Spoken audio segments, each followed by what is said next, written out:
Hi everyone, and welcome back to Whispering Pine Botanicals. Today I thought I would bring you along and show you how I make a chamomile elixir for bedtime. So cozy on up and let's get started. An elixir is basically a medicinal tincture, but we're adding honey to help sweeten it. I do have to say before we get started that this video is only for educational purposes.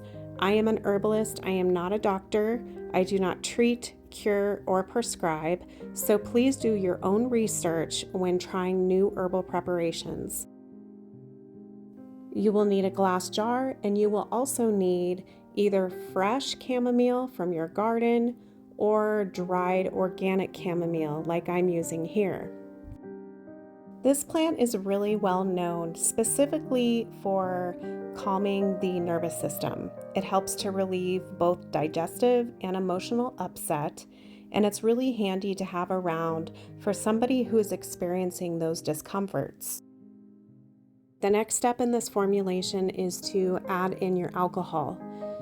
I recommend getting a high-proof alcohol. I'm using 100 proof vodka, but if you can't find 100 proof or higher, 80 proof will work just fine. I'm filling my jar about halfway up with the vodka because I want to leave the other half for the honey that we're going to use. Some of the folklore behind chamomile was that it used to be planted near doors and windows to help ward off evil spirits and to help bring in luck and prosperity. Go ahead and give this a stir so that you can get all your chamomile nice and saturated so that you have enough room to add your honey.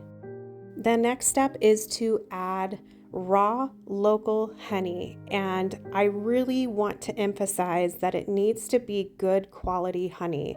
We're making medicine here, so we want all the ingredients to be as organic and medicinal as possible. So just go ahead and pour the rest all the way up with honey and then stir and cap your jar and start shaking it vigorously to get all the honey incorporated into your mixture.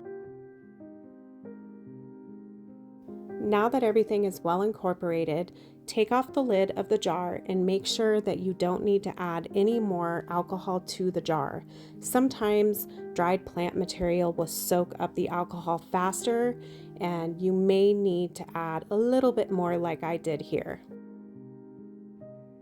Now that everything is done, it's time to let this infuse for 4 to 6 weeks. After that, I will strain it, rebottle it, and I will use this before bedtime just to help my body unwind and prepare me for sleep. To give this a little more energy, I like to add a amethyst crystal on top of my jar just to infuse it with a little bit more calming energy. I hope you all enjoyed this video. Until next time, have a wonderful day.